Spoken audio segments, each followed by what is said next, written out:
O atleta profissional deve ser dedicado ao extremo, disciplinado e buscar a superação constante.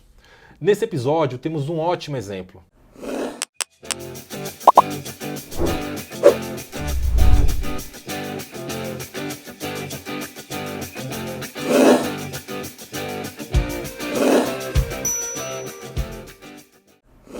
Ele acumula títulos no futebol. Campeonato Paulista, Campeonato Brasileiro, Copa Libertadores da América, Supercopa da Espanha, Copa América e Copa das Confederações. César Sampaio é um ex-jogador de futebol. Ele atua como gestor esportivo e lidera projetos sociais há mais de 20 anos. César, é um prazer te receber aqui. Obrigado por aceitar o nosso convite. Prazer é meu, Paulo. A gente, como você bem disse aí, temos um histórico de conquistas, né, no futebol, e hoje um dia me ajudaram. A gente sabe que nada você consegue sozinho, principalmente no futebol, né, onde as são pesadas, né, e principalmente essa iniciação ela é difícil. E hoje a gente vem fazendo por outros meninos, né, o que fizeram pela gente um dia. É verdade. César, pensando nesse início difícil, como foi para você o início? Como você despertou para o futebol?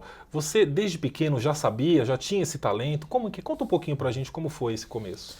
A minha história não é muito diferente das demais aqui, né, dos jogadores brasileiros. Eu nasci na Zona Sul, aqui em São Paulo. Meus pais são do interior de São Paulo, de Jaú. E eu, desde muito novo, eu tenho um irmão que é 5 anos mais velho. Então, a gente jogava bola na rua, né? A iniciação era onde a rua não era tão perigosa como é hoje. As ruas, os campinhos de bairro, o futsal também, que era futebol de salão ainda na escola. Mas, pela diferença de idade, eu tinha que sair com o meu irmão. E aí eu ia pro gol, né? Na verdade. Então você pode dizer que você começou no gol. Na época, os pequenos iam pro gol. Sim. Né? E meu irmão era mais velho e tal. E aí um dia lá faltou um jogador e tal, um dos meninos não foi e tal, e aí eu tinha oportunidade. Então a minha iniciação foi na rua mesmo. E depois, já com 11 anos, 10 para 11 anos, eu fiz um teste no São Paulo, no futsal, e aí passei, fui aprovado. E depois desse teste no São Paulo, eu procurava sempre jogar campo, fazer as peneiras. A porta de entrada era o futebol de salão. Eu não sou tão velho assim, mas a gente não tinha tanta informação. Era geralmente jornal de domingo que saía, vai ter peneira na Portuguesa. Nos jornais de domingo a gente sempre, e os amigos sempre também, fiquei sabendo que vai ter peneira e tal, igual. Então eu fiz teste eu fiz teste no Palmeiras, não passei, no Corinthians não passei, no São Paulo não passei, no Nacional não passei. Aí meu pai arrumou um emprego pra mim. Ele falou, larga de ser vagabundo, você não quer trabalhar, tem que ajudar em casa, na despesa de casa. Aí eu fui para uma metalúrgica, trabalhei como aprendiz também, e aí eu fui para Santos. Paralelamente a isso, tinha um projeto educacional no Centro Educacional de Jabaquara, e eu frequentava aos finais de semana. E aí esse coordenador, o Lima, que hoje até é um coordenador do Santos, quem me levou para o Santos, e aí eu fui aprovado no Santos, e aí iniciei minha carreira, isso com 13 para 14 anos. Que engraçado, você citou que fez uma peneira no Palmeiras e acabou não sendo aprovado. Sim. O mundo dá muita volta, né? Você tentou iniciar no Palmeiras, não foi aprovado e chegou a virar um dos gerentes de futebol do Palmeiras, né? É verdade, eu sempre fui, assim, todos os nãos que eu levava serviam mais de estímulo do que propriamente, vou largar.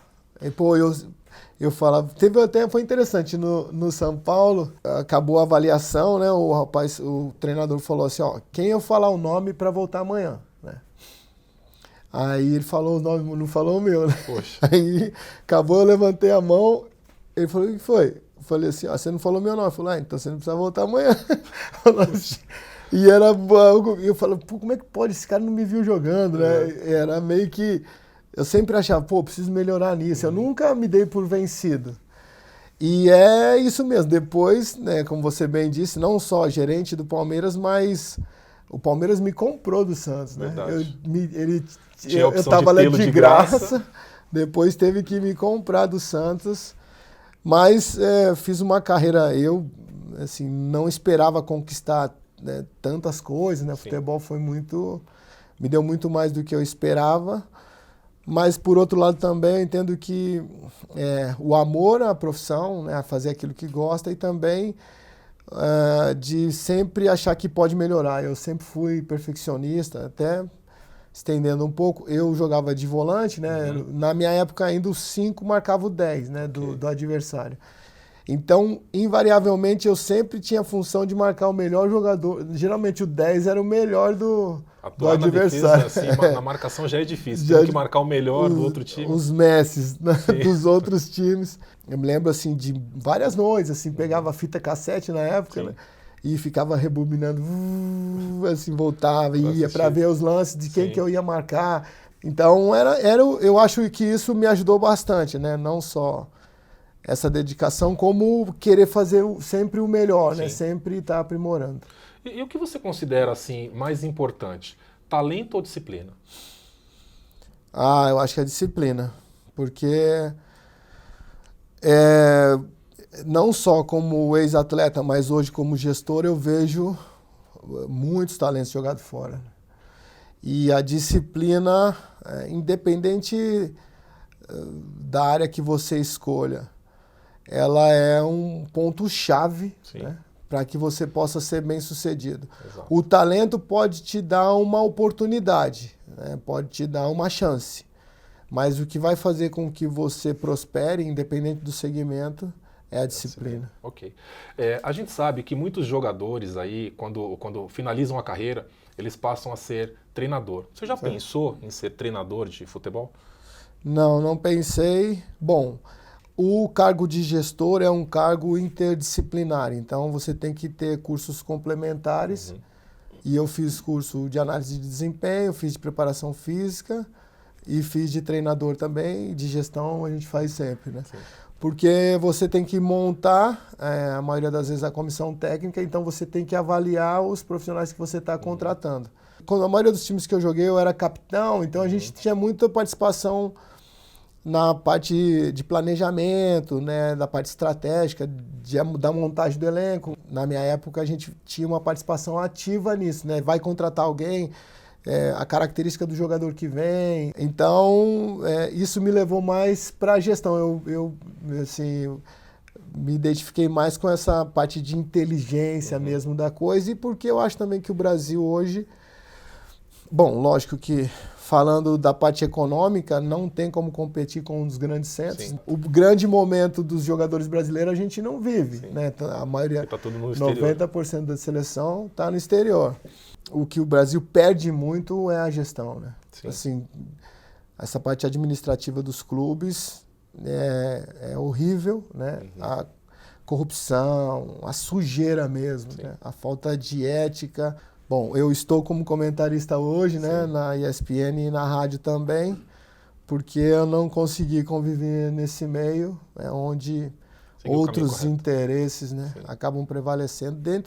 E a gente que veio do futebol, né, eu que sei o quanto o sonho de um menino, quando ele vai fazer um teste, alguma coisa assim, o quanto a família às vezes se mobiliza, arruma um dinheiro para pegar um ônibus, negócio, para o menino, e chega lá, tem que passar um fulano, tem que, sabe... A carta já está marcada, isso é muito triste, a gente fica, eu me decepcionei muito com isso.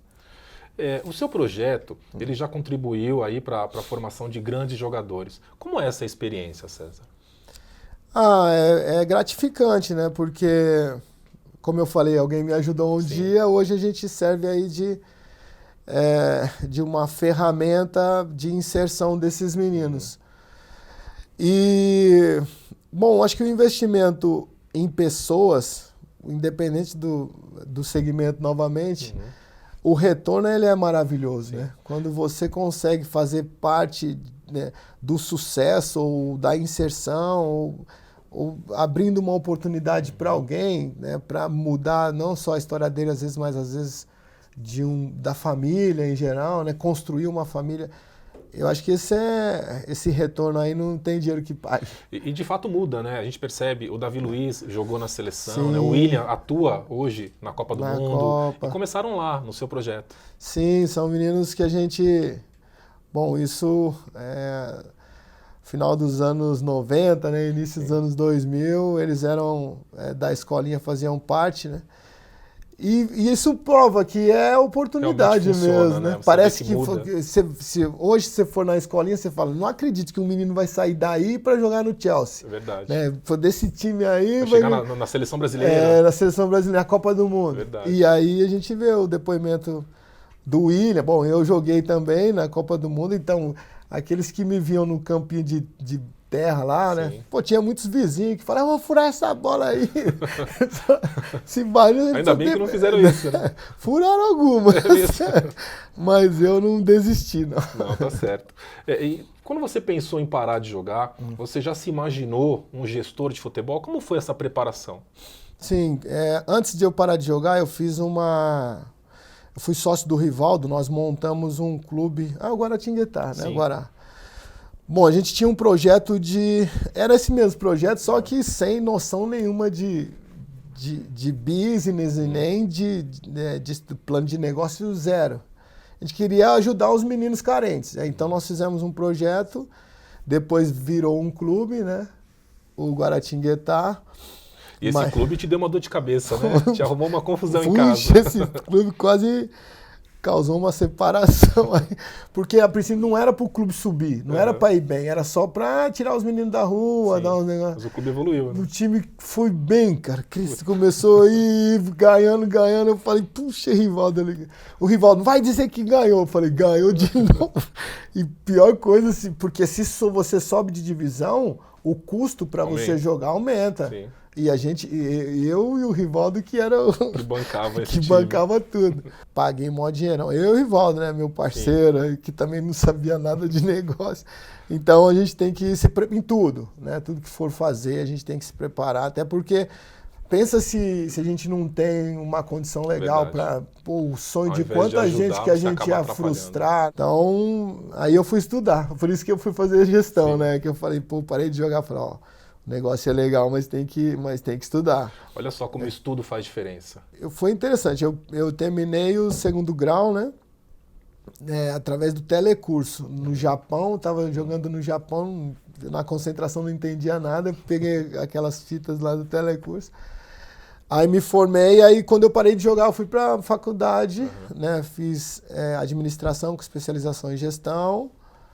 E a gente, sempre que posso, né, tenho feito esses cursos complementares na minha área de gestão.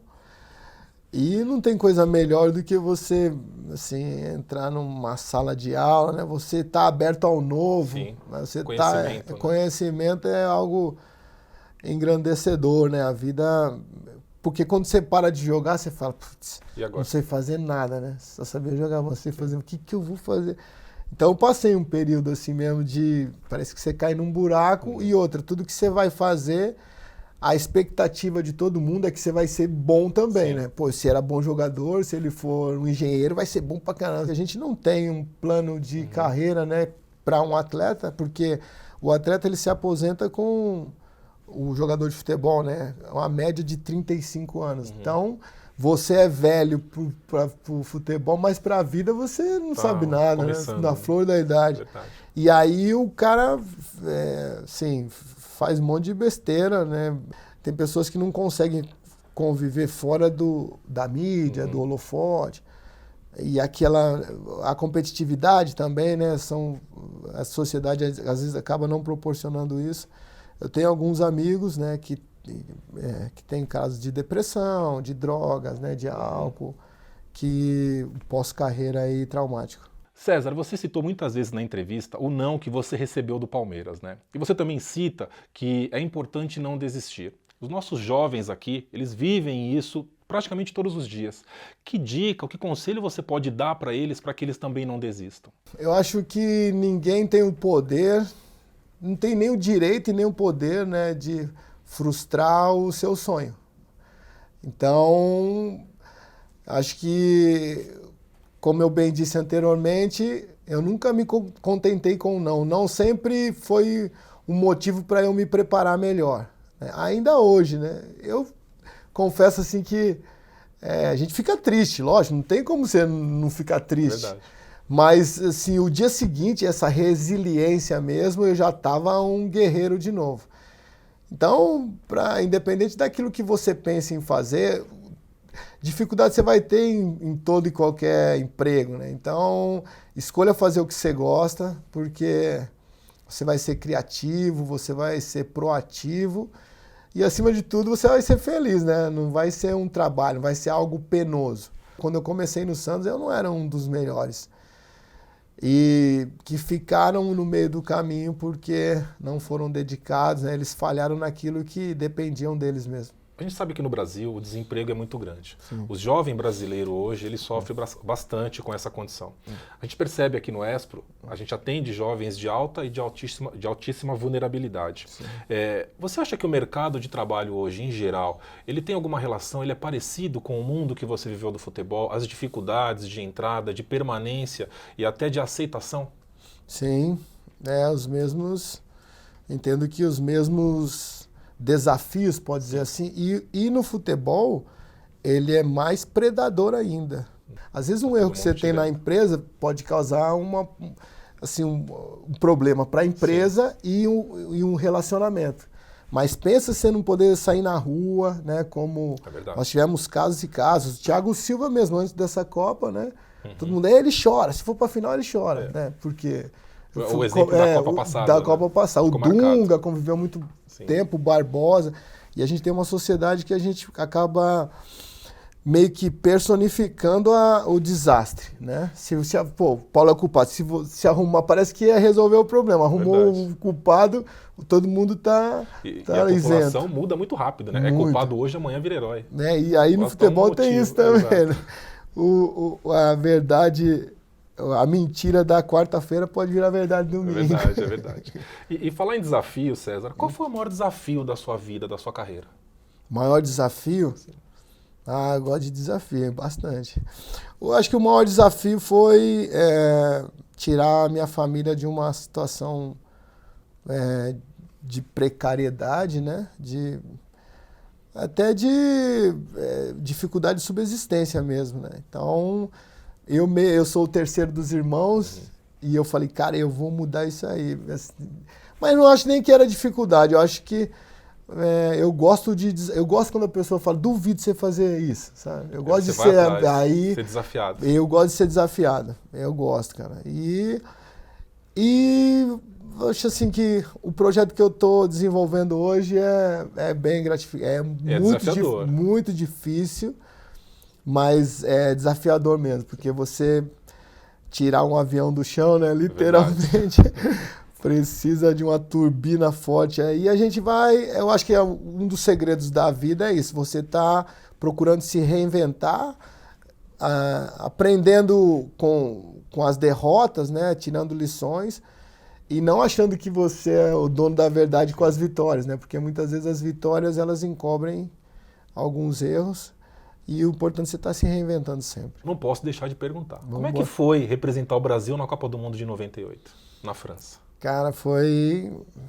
Eu não vou falar nem que é a realização do sonho, que eu nunca sonhei jogar. Quando eu comecei a jogar, eu queria comprar uma casa para minha mãe. Esse era meu sonho. Dona Didi. Esse era o meu maior sonho.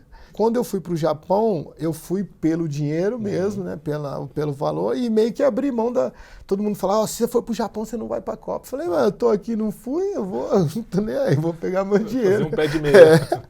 E eu abri mão da seleção. Eu jamais imaginava que ia jogando no Japão, porque nem tinha notícia aqui no Brasil do Japão, das competições. Eu fui meio para ficar no banco, e aí nos treinos eu fui muito bem, e aí voltei na outra, aí fui titular, e aí... O Mauro Silva não foi. Mas assim, não só jogar. Eu fiz o primeiro gol da Copa quando eu joguei, né? Sim. Então, naquela Copa você fez 3 gols. 3 gols. E aí tem algumas coisas. A véspera da estreia, né? A noite que antecede a estreia é terrível, horrível. Você pensa assim, putz, não posso errar, cara. Se eu errar, arrebento com tudo. Você só pensa que vai dar errado. O Brasil inteiro tá te assistindo. O mundo inteiro, porque o Brasil era campeão em 94. Eu me lembro que nos treinos, assim, tinha os repórteres brasileiros e tinha repórter do mundo inteiro já com intérprete para te entrevistar, sabe? Já tinha. E aí o hino, putz, quando toca o hino ali, quando você perfila ali, putz, fala, cara, passa um filme, aí né? Fica gelado. Gelado não, tá de sair correndo embora. Mas depois que começa o jogo, você vai fazer aquilo que você sempre fez. Mas assim, eu jamais pensei que eu ia fazer o primeiro gol. Tinha Rivaldo, Bebeto, Ronaldo, os caras, tudo cara artilheiro, né? Falei, pô. E aí eu fiz o gol, cara, por 40 segundos ali, 1 minuto. Você fica meio, pô, dá vontade de chorar, correr, gritar, de sair do jogo, pô, fica um negócio, uma sensação assim, bem legal. E nem todos grandes jogadores, tem muitos jogadores assim, importantíssimos na história do país que não jogaram uma Copa do Mundo. César, você tem um projeto social que é muito bacana. Como que nasceu o projeto Cidadãos do Futebol? Qual o principal objetivo quando você o criou? O principal objetivo é usar o futebol, né, o esporte / futebol, que é o esporte que eu pratiquei, como uma ferramenta de inclusão mesmo, né? Nós sabemos que é a minoria que consegue virar jogador. Mas os valores agregados do esporte, eles acabam sendo importantíssimos assim, para formar um cidadão, sim, como diz o nome do projeto, né? O banco de reserva, né? O cartão amarelo, o cartão vermelho, o trabalho em equipe, o treinador, a preparação para o treino, a preparação para o jogo, né? A vitória, a derrota, sim, são todos ingredientes aí que você acaba formando um ser humano melhor. O Tinga, eu estava vendo uma palestra dele, ele tem uma empresa de turismo, né? E ele falou que o jogador de futebol, ele acaba sendo um profissional importantíssimo em todo qualquer outro segmento, porque ele está muito acostumado a ser cobrado, ao desafio e, entre aspas, ao mercado, à concorrência, né? Sim. Porque todo jogo você tem que estudar o adversário, exato, e tem que bater. E tem que preparar, às vezes mudar a estratégia no meio do caminho. Mudar a estratégia no meio do caminho e tal. E a gente usa esses valores do esporte, porque muitas vezes, se chamar uma menina, um jovem, para um psicólogo, ele não vai. Se chamar para ler um livro, ele não vai. Se chamar para jogar bola. Para jogar bola, ele vai. Aí, jogando bola, você vai devagarzinho, sim, introduzindo alguns outros valores, né? Que ele, assim, mesmo sem perceber, vai sendo preparado para os desafios do mercado, do futebol e de qualquer outra profissão, sim, que ele venha a exercer. A gente vai dar uma olhadinha nessa história lá no Instituto Cidadãos do Futebol. Grazi, conta pra gente um pouquinho dessa história. É isso mesmo, Paulo. Eu estou aqui em Tietê, no Centro de Treinamento dos Cidadãos do Futebol, com Murilo Marques Miura. Ele é ex-aprendiz ESPRO e também sócio do César Sampaio. Murilo, fala um pouquinho pra gente desse projeto lindo aí de vocês. Bom, prazer aqui estar com vocês, né? E a gente fica muito feliz em ter fechado essa parceria hoje com a ESPRO e com o projeto Cidadãos Futebol, né? Hoje o projeto ele atende cerca de 480 meninos, né? Nós temos 3 núcleos, que o núcleo principal é esse aqui que vocês estão vendo, na cidade de Tietê, e outros 2 núcleos que ficam um na cidade de Limeira e o outro na cidade de Diadema, mas esse é nosso núcleo principal.